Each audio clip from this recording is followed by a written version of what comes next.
이 세상에서 가장 아름다운 이름은 어머니입니다. 그리고 저는 또 그 다음 아름다운 이름은 아버지라고 생각합니다. 할렐루야. 오늘 부모님 주일에 우리 모두 다 가장 존경받고 효도받는 그런 믿음의 우리 부모님들 다 되기를 주님의 이름으로 축원합니다. 성경에는 부모 공경은 하나님 명령인 것입니다. 하나님은 시내산에서 모세에게 10계명을 주었습니다. 그 계명 5계명 가운데 5계명이 부모 공경에 대한 말씀입니다.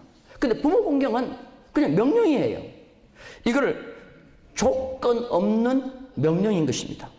그래서 출애굽기 20장 12절 상반절입니다. 우리 다 같이 한번 읽어볼까요?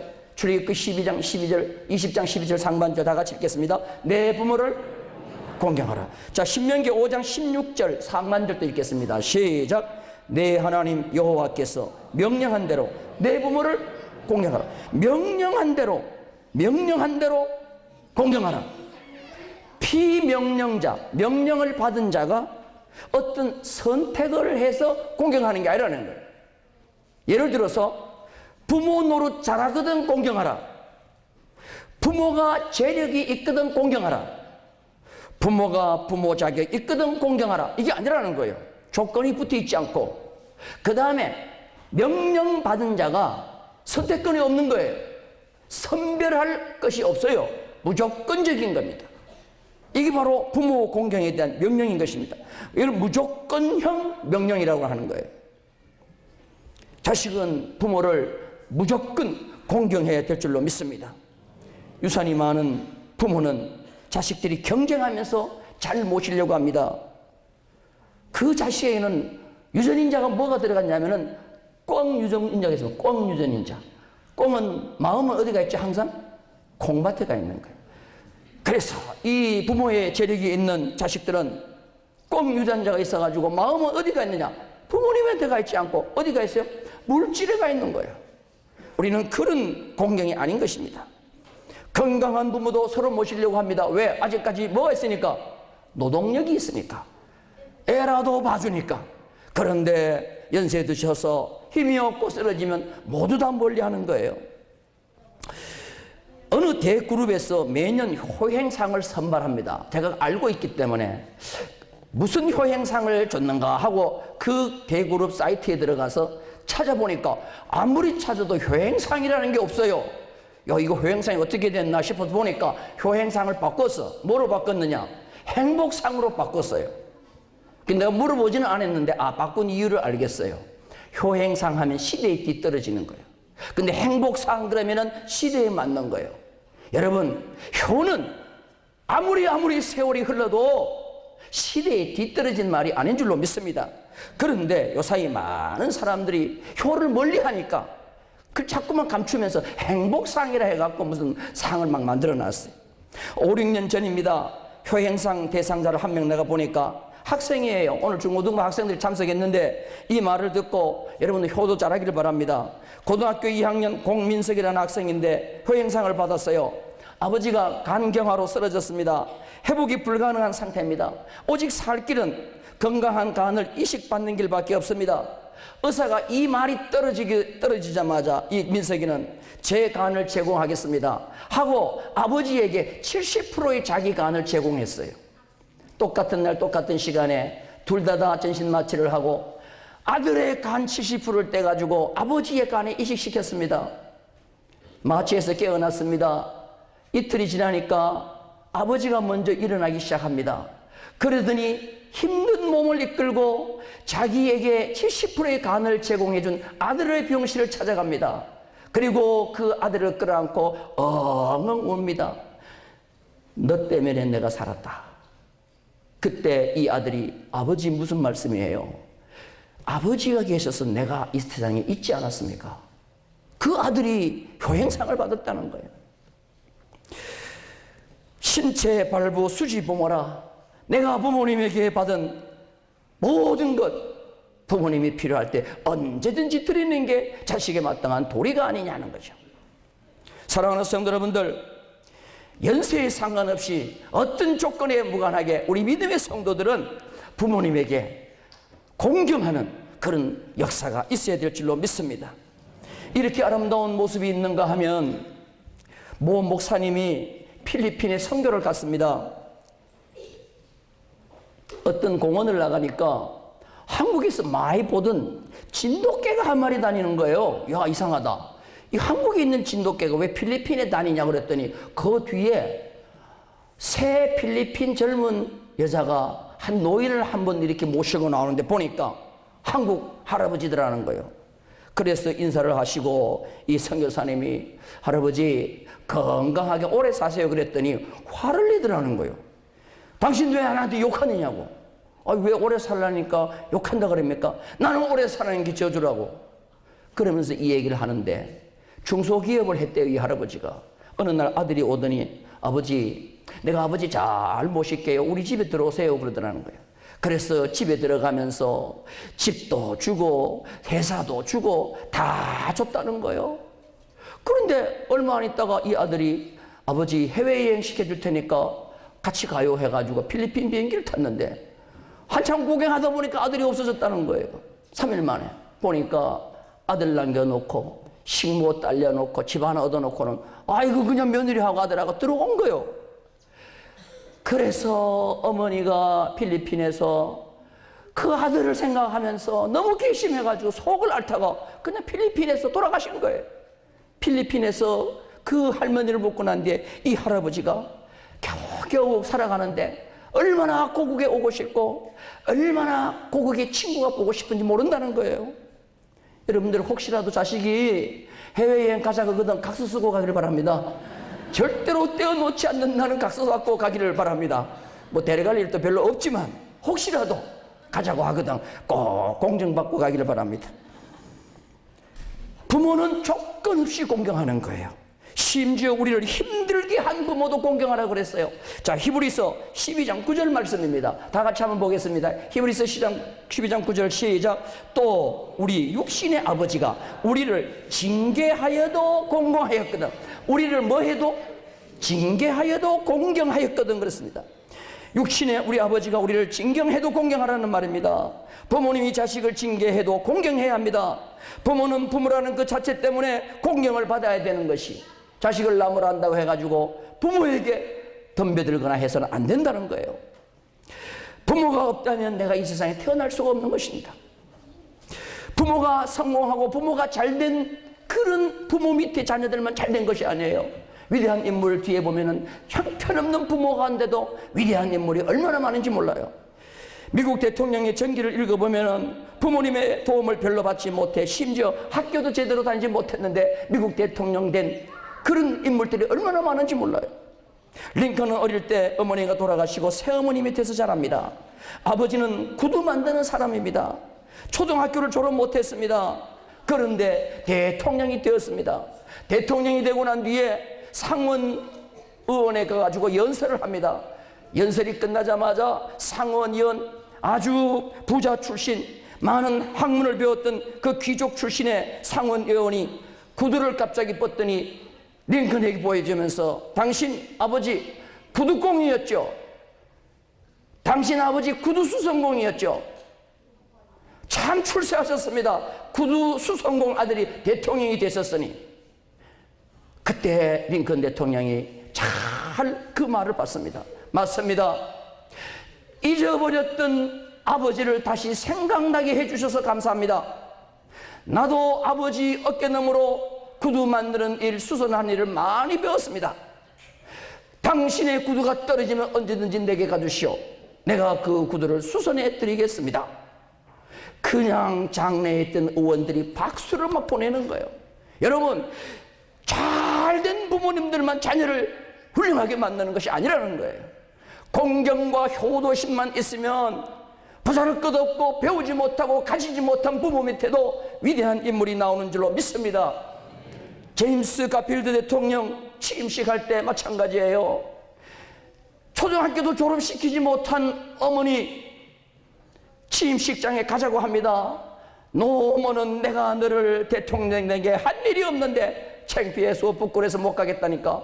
어머니가 가지 않는 취임식 저는 가지 않겠습니다.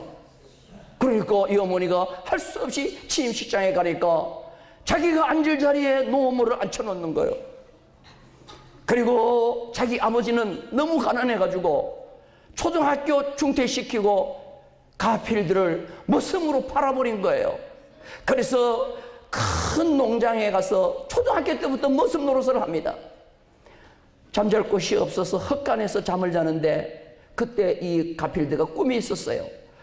난로에다가 인두를 달궈 가지고 기둥에다가 미래 대통령 가필드라고 적었어요. 나중에 대통령이 되고 난 뒤에 전기를 읽어보고 난 뒤에 그 머슴으로 했던 주인이 보니까 진짜 기둥에 미래 대통령 가필드라고 적혀 있는 거예요. 근데 그 주인이 이 머슴을 쫓았어요. 왜? 자기 딸을 사랑한다고. 머슴인 주제에 어떻게 내 딸을 사랑해 하고 쫓았어요. 근데 제임스 가필드가 대통령이 되고 난 뒤에 이 주인이 배가 그렇게 아팠다고 합니다. 쫓은 죄로. 여러분 보세요. 위대한 인물들은 절대로 부모 탓하지 않는 거예요. 부모가 어떻게 됐든지 간에 부모는 나를 낳아주신 그 대가로 마땅히 공경하는 것입니다. 여러분 오늘 이 은혜가, 이 마음의 작정이 우리 다음 세대와 우리 모든 성도들에게 있기를 주님의 이름으로 축원합니다. 성경은 부모 공경과 하나님 공경을 똑같이 말씀하고 있는 거예요. 우리 성경 한번 보겠습니다. 잠언 3장 9절입니다. 잠언 3장 9절 다 같이 읽겠습니다. 내 재물과 내 소산물의 처음 익은 열매로 누구를 공경하라? 여호와를 공경하라. 출애굽기 20장 12절 상반절을 봅니다. 출애굽기 20장 12절 다 같이 읽겠습니다. 시작. 내 부모를 여호와를 공경하라. 부모를 공경하라. 똑같습니다. 한글도 똑같고 원문도 똑같습니다. 공경한다는 말은 카바드라는 말입니다. 한번 따라서 합시다. 카바드. 카바드라는 말인데 이거는 무겁다라는 뜻이 있어요. 따라서 무겁다. 그래서 장기를 얘기할 때 카바드 그러면 간을 얘기해요. 간이 인체 중에서 제일 무겁습니다. 부모님을 간처럼 소중하게 무겁게 가치 있게 생각하라는 거예요. 그런데 또 하나의 뜻이 뭐냐면 따라서 합시다. 짐이 된다. 여러분 공경이 잘못된 생각을 하게 되면 나에게 짐이 된다가 되는 거예요. 부모는 짐이 되면 안 되는 거예요. 부모는 정말 가치 있고 나의 신장에 간같이 소중한 분이라는 그런 마음을 가지고 있어야 될 줄로 믿습니다. 신앙인에게 안식일이 얼마나 중요합니까? 유대인들은 안식일을 소중하게 여깁니다. 그런데 성경에 보면 안식일도 부모 공경하면서 지키라고 그랬어요. 자, 레위기서 19장 3절입니다.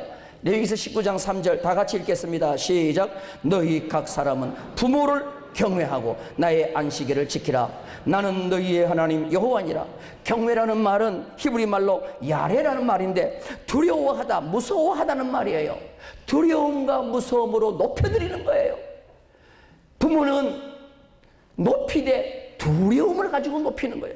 근데 너무너무 연세 드신 어른들을 두려운 마음 없이 대하는 경우가 참 많이 있습니다. 절대로 자식이 부모를 없이 여기거나 무가치하게 생각해서는 안 된다는 거예요. 특히 홀로 되신 부모님들 잘 생각해야 합니다. 왜냐하면 연세가 드실수록 외로움이 많기 때문에 그런 거예요. 디모데전서 5장 4절 말씀을 한번 볼까요? 다 같이 한번 읽겠습니다. 디모데전서 5장 4절 말씀입니다. 시작. 만일 어떤 과부에게나 손자들이 있거든 그들로 먼저 자기 집에서 효를 행하여 부모에게 보답하기를 배우게 하라. 이것이 하나님 앞에서 받으실 만한 것입니다. 연세가 드실수록 홀로 되시면 더 외로운 거예요. 어떤 분은 그래요. 집에 들어가기 싫다 그래요. 왜? 무섭다 그래요. 자녀도 없지, 혼자 있지, 얼마나 외롭겠어요. 그래서 바울은 디모데에게 어떤 과부에게나 어떤 자녀나 손자들이 있거든 그들로 먼저 자기 집의 효를 행하라는 거예요. 혼자 된 부모를 효를 하라는 거예요. 여러분 이런 은혜가 있기를 주님의 이름으로 축원합니다. 시어머니도 가부고 며느리도 가부가 한 집에 살았어요. 시어머니가 얼마나 남자 없이 혼자 사는 게 힘들겠어요. 틈만 나면 며느리를 부르고 며느리에게 당부합니다. 과부란 일을 물고 살아야 된다. 이를 물고 살아야 된다. 신당부하는 겁니다. 어떤 남자가 와서 유혹해도 절대로 이빨을 꽉 물고 넘어가서는 안 된다 하고 이 시어머니가 당부를 했어요. 근데 어느 날 보니까 이 며느리가 보니까 시어머니에게 친구가 생긴 거예요. 남자친구가. 얼마나 배신감이 생기는지 몰라요. 다 늙어가지고 자기는 이빨을 깍물고 어떤 남자가 유혹해도 참으라고 해놔놓고는 자신은 그냥 남자친구를 사귀고 있어요. 그래서 혼자서 궁시렁궁시렁 됐어요. 그러니까 시어머니가 부른 거예요. 며느라, 일로 와라. 니 왜 궁시렁 되냐? 왜 어머니 이빨 꽉 물고 참으라 해놓고는 어머니는 왜 남자친구 사귀세요? 그때 이 어머니가 입을 딱 벌린 듯 보니까 이빨이 하나도 없어. 그냥 잇몸만 있어요. 그리고 내가 얼마나 이빨을 꽉 물고 살았던지 이빨이 다 빠졌다. 물 이빨이 없어서 잇몸만 물고 있으니까 내가 사귀었다. 니도 잇몸만 있거든 사귀어라. 뭐 그냥 우스운 얘기입니다만, 그러나 연세 드신 분들, 특히 홀로 되신 분들, 우리 자녀들은 잘 돌봐야 될 줄로 믿습니다. 부모 공경에는 상급이 있습니다. 부모를 공경하는 자는 어떤 복이 있습니까? 땅에서 잘 된다고 그랬습니다. 자, 신명기 5장 16절입니다. 다 같이 보겠습니다. 시작. 그리하면 내 하나님 여호와가 내게 준 땅에서 내 생명이 길고 복을 누리리라. 다윗이 대표적인 부모를 잘 공경해서 복을 받은 인물이에요. 다윗이 사울 왕에게 쫓겨다닐 때도 부모님을 잘 모십니다. 다윗은 사울 왕이 지겹도록 추격하니까 모압으로 도망가서 모압 왕에게 나아갑니다. 망명을 간 거죠. 그때 부모가 다윗에게 와가지고 다윗이 부모를 모시고 쫓겨다니면서도 부모님을 모시고 다니는 거예요. 그리고 모압 왕에게 가가지고는 모압 왕에게 이 아버지 부모님을 데려가는 거예요. 데려가가지고 그 모압 왕에게 부탁합니다. 나는 비록 이 광야에 쫓겨다니는 신세기 때문에 부모님을 모시기 힘든데 왕이여 내 부모를 맡길 테니 내 부모를 잘 맡아달라고 그래서 모압 왕이 다윗의 부모를 왕궁에서 모시고 있는 거예요. 자, 우리 성경 한번 보겠습니다. 사무엘상 22장 3절 4절입니다. 다 같이 읽겠습니다. 시작. 다윗이 거기서 모압 미스베로 가서 모압 왕에게 이르되 하나님이 나를 위하여 어떻게 하실지를 내가 알기까지 나의 부모가 나와서 당신들과 함께 있게 하기를 청하나이다 하고 부모를 인도하여 누구 앞에? 모압 왕 앞에 나아갔더니 그들은 다윗이 요새에 있을 동안에 모압 왕과 함께 있었더라. 지금 다윗이 부모님 모실 형편이에요. 자기 혼자 몸 가누기도 힘들어요. 사울 왕이 매일 죽이려고 추격하고 있어요. 도망다니는 신세예요. 그런데 부모님이 찾아왔어요. 나는 너랑 같이 살고 싶다. 아버지 어서 오세요. 내가 아무리 쫓겨다니는 신세지만 아버지를 내가 모시겠습니다. 그리고 모압에 가가지고는 왕궁에 모시고 가서 내 아버지를 모압 왕이여 좀 모셔주옵소서. 그래서 모압 왕이 다윗 왕의 부모님을 왕궁에 모셨다니까. 여러분, 다윗의 부모님이 다윗에게 잘해줬어요? 못해줬어요? 자, 시편 한번 볼까요? 27편 10절입니다. 다윗이 쓴 시예요. 부모님이 다윗에게 어떻게 했는가 보십시다. 시작. 내 부모는 나를 버렸으나 여호와는 나를. 다윗이 부모님에게 뭐 했어요? 대접받았어요? 버림받았어요? 버림받았어요. 사무엘 선지자가 왕을 세운다고 다윗의 집에 왔습니다. 다윗의 아버지에게 왕 세울 아들이 있으니 빨리 모으라 그럴 때 7명의 아들을 모았습니다. 다윗은 아버지의 기획 속에 없었어요. 다윗은 부르지도 않았습니다. 7명 다 지나갔는데 사무엘 선지자가 기름 부으려니까 하나님 아니라는 거예요. 맨 마지막에 네 아들이 다냐 그러니까 그때서야 이 새가 저 뒤에 저 들판에서 양을 치는 다윗이 있는데 그 다윗 왕될 자격이 별로 없는데 그래서 내가 부르지도 않았는데 사무엘 선지자가 뭐라고 합니까? 그를 빨리 데려와라. 부모에게 버림받은 다윗인데 그런 위기 속에 부모님이 찾아왔는데 거절하지 않습니다. 잘 모십니다. 다윗이 왜 왕이 되고 다윗이 왜 나라가 든든하고 합니까? 물론 하나님 잘 공경했어요. 그런데 육신의 부모도 잘 공경했습니다. 절대로 자기 환경을 탓하지 않았습니다. 사랑하는 성도 여러분들, 육신의 부모님 계실 때 다윗 같은 효심이 여러분들에게 있기를 주님의 이름으로 축원합니다. 그러면 다윗같이 하나님께서 여러분의 미래도 위대하게 만들어 주실 줄로 믿습니다. 하나님은 반드시 약속 있는 계명이 부모를 공경하라는 말이에요. 네가 땅에서 잘되고 장수하고 내 날이 길리라. 오늘 이 은혜와 이 축복이 우리 모든 성도님들의 가정에 함께 하기를 주님의 이름으로 축원합니다.